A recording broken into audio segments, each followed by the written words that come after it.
আসসালামু আলাইকুম গাইস, কেমন আছেন আপনারা? আজকে আমি এমন একটি বিষয় নিয়ে কথা বলবো যেটা আপনার ভিডিওতে ভিউ বাড়ানোর জন্য খুবই গুরুত্বপূর্ণ ভূমিকা পালন করে। আমরা দেখতে পাই একটি চ্যানেলে আপলোড করা সব ভিডিওই কিন্তু সমান পরিমাণ আকর্ষণ সৃষ্টি করতে পারে না। এর প্রধান কারণ হচ্ছে আপনার তৈরি করা থাম্বনেইলটি যদি আকর্ষণীয় না হয়, দর্শক আছেন বা ভিউয়ার্স আছেন তারা ভিডিওতে ক্লিক করবেন না।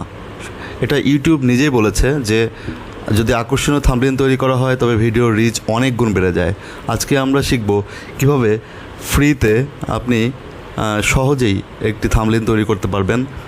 ভিডিওটি বোঝানোর জন্য আমি আমার অন্য একটি চ্যানেল আছে, বাচ্চাদের শিক্ষামূলক ভিডিও সম্পর্কিত চ্যানেল, যেখানে আমি বেশ কিছু থাম্বনেইল তৈরি করে কোনটাতে কত ভিউ পেয়েছি তার একটা উদাহরণ আপনাদের সামনে উপস্থাপন করব এবং একই সঙ্গে কীভাবে করতে পারবেন কাজগুলো সেটাও শেখানো হবে।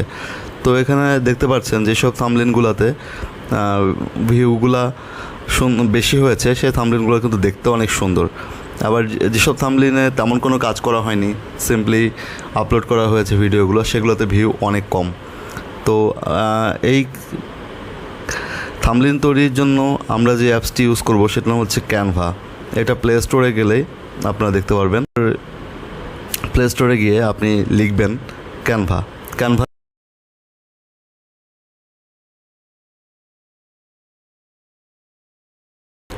অ্যাপসটি চলে আসবে। এটা দেখতে অনেকটা এরকম। তো আমার এখানে ওপেন অপশন দেখাচ্ছে, আপনাদের মোবাইলে এটা ইনস্টল অপশন দেখাবে। কারণ হচ্ছে আমার এখানে অলরেডি এটা ইনস্টল আছে, এই জন্য এটা ওপেন অপশন দেখাচ্ছে। আমি এটা ওপেন করে ফেলবো। আপনারা ইনস্টল করার পরে একইভাবে ওপেন করবেন। ওপেন করার পরে প্লাস চিহ্ন অংশে ক্লিক করবেন। ক্লিক করলে যে পেজটি আসবে সেখানে দেখতে পাবেন ইউটিউব থাম্বনেইল, এই অপশনটিতে ক্লিক করবেন। ইউটিউব থাম্বনেইলে ক্লিক করার পরেই আপনি দেখতে পারবেন অনেকগুলো প্রিডিফাইন্ড আগে থেকে তৈরি করা ফরম্যাটের টেমপ্লেট এখানে দেখাবে। এর থেকে আপনি যে কোনো একটি টেমপ্লেট বাছাই করে সেটাকে এডিট করে আপনার কাজের জন্য ব্যবহার করতে পারেন। তো আমি যেহেতু কিডস রিলেটেড ভিডিও বানাই, তো কিডস রিলেটেড ভিডিওর জন্য আমি একটি থাম্বনেইল খুঁজবো, এই জন্য আমি সার্চ বক্সে কিডস লিখেছি। লিখলে অনেকগুলা থাম্বনেইল এখানে শো করছে। তবে সবগুলো থাম্বনেইল কিন্তু আমি ব্যবহার করতে পারবো না, কারণ হচ্ছে যেহেতু এটা ফ্রি ভার্সন, সেহেতু প্রো ভার্সনে যেগুলো আছে সেগুলো আমি ব্যবহার করতে পারবো না। আমি শুধু ফ্রি ভার্সন যেগুলোতে প্রো লেখা নেই সেই থাম্বনেইলগুলাই আমি এডিট করে ফ্রিতে ব্যবহার করতে পারবো। তো এই জন্য আমি চলে যাচ্ছি খোঁজার জন্য যে আমার কাজের জন্য উপযোগী কোনো ফ্রি থাম্বনেইল আছে কি না খুঁজে দেখছি। এখানে অনেক ফ্রি থাম্বনেইল আছে, আপনি দেখতে পাচ্ছেন। তার মধ্যে থেকে আমি উপযোগী একটি থাম্বনেইল খুঁজে বের করব।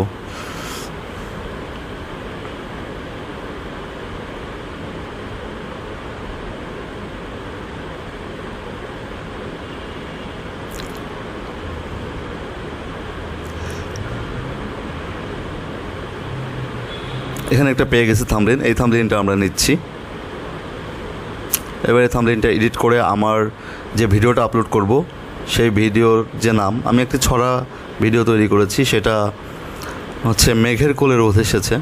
তো আমি এখন এটা আমার মোবাইলের বাংলা কিবোর্ডের মাধ্যমে এখানে টাইপ করব। আমি বাংলা টাইপিংয়ের জন্য ব্যবহার করি হচ্ছে রিদমিক কিবোর্ড। এখান থেকে আমি অভ্র সিলেক্ট করে নেব, অভ্র ফন্টে এটা টাইপ করব। আপনারা দেখতে পাচ্ছেন যে এটা স্ক্রিনে টাইপ হচ্ছে।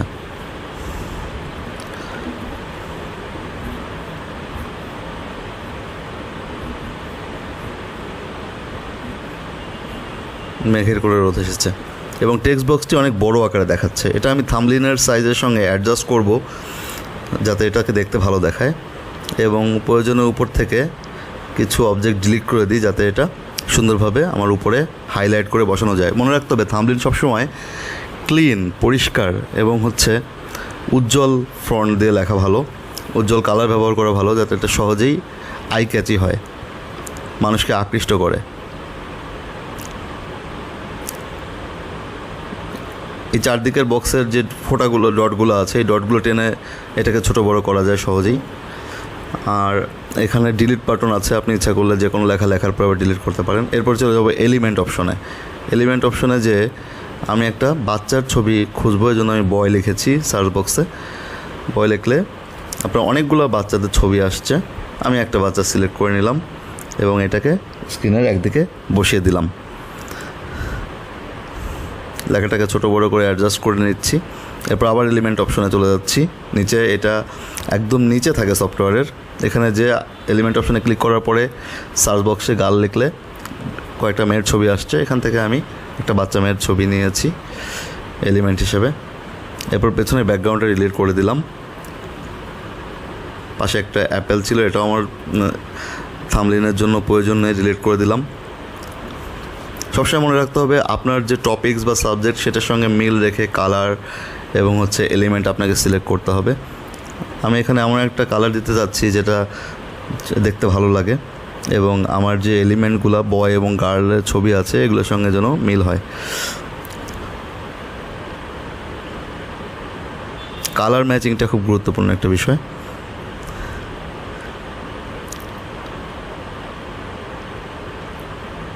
এবার আমি কিছু অন্য এলিমেন্ট নিয়ে নেই, যেমন ঘাস নিয়ে নিচ্ছি আমি। এদের পায়ের নিচে আমি ঘাস দিয়ে দিব। অনেকগুলো ঘাসের ছবি দেখা যাচ্ছে, কিছু আছে প্রো। আমাকে একটু ফ্রি ঘাসের এলিমেন্ট লাগবে, পেয়ে গেছে একটা ফ্রি। নিচে আছে, এটা আমি সিলেক্ট করে নিচ্ছি।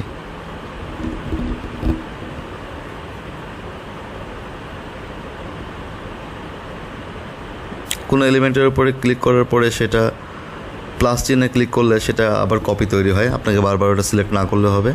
যেমন এখানে গ্রাসের ছবি যে এলিমেন্টটা আছে, এটাকে আমি গ্রাসের উপর ক্লিক করব। আগে গার্লের ছবিটা অ্যাডজাস্ট করে নিই, করা হয়েছে।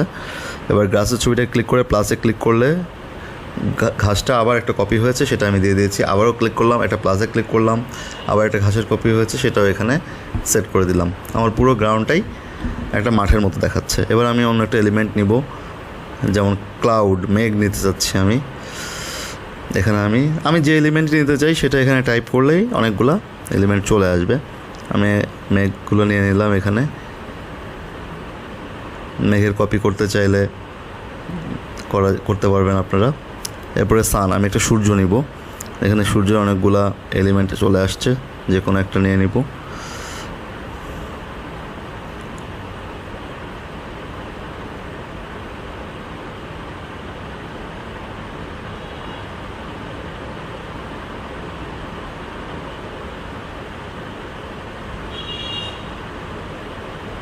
এই ছবিটা আমি নিয়ে অ্যাডজাস্ট করে দিই কোনো একটা জায়গাতে, যেখানে দেখতে ভালো দেখা যাবে। বাম দিকে দিয়ে দিই। ওকে, এবার মেঘের উপর ক্লিক করে প্লাস চিহ্নে ক্লিক করে একটা মেঘের কপি করে নিলাম। ওকে, তারপরে আমি একটা বিড়াল দিয়ে দিব ছবিতে। খুঁজে বের করি একটা ভালো সুন্দর বিড়াল। এখানে একটা বিড়াল পাওয়া গেছে, এটা আমি দিয়ে দিচ্ছি থাম্বনেইলের মধ্যে। সিলেক্ট করলেই আপনার এটা সিলেক্টেড হয়ে যাবে এবং ওটা আপনি টাচ করে যে কোনো জায়গাতে প্লেস করতে পারবেন থাম্বনেইলের মধ্যে।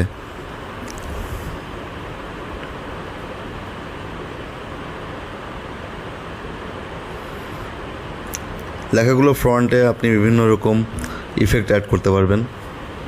যেমন আমি চাচ্ছি যে এখানে একটা ব্যাকগ্রাউন্ড দিব, কালো লেখাটার পেছনে ব্যাকগ্রাউন্ড কীভাবে দেওয়া যায় সেটা এখন খুঁজে বের করছি। এই যে এখানে একটা অপশন আছে ব্যাকগ্রাউন্ডের, সেটা ক্লিক করলাম, পেছনে একটা ইয়েলো ব্যাকগ্রাউন্ড তৈরি হয়েছে। দেখেন, এটা কালারটা ইচ্ছা মতো চেঞ্জ করা সম্ভব। এবার আমি একদম উপরে ডান দিকে এই যে তীর চিহ্ন সেভ অপশন আছে, এটাতে ক্লিক করলাম এবং তারপর ফাইনালি ডাউনলোড অপশনে ক্লিক করব। ডাউনলোড অপশনে ক্লিক করলেই আপনার ইমেজটি জেনারেট হওয়া শুরু করবে এবং এটি আপনার গ্যালারিতে সেভ হয়ে যাবে। তখন আপনি এটা ভিডিও আপলোডের সময় আপলোড করতে পারবেন।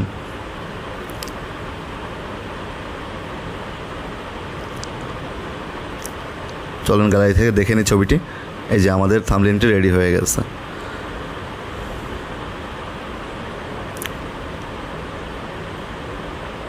আজকে এ পর্যন্তই। ধন্যবাদ। পরবর্তী এপিসোডটি দেখার জন্য আমার চ্যানেলটি সাবস্ক্রাইব করে রাখুন।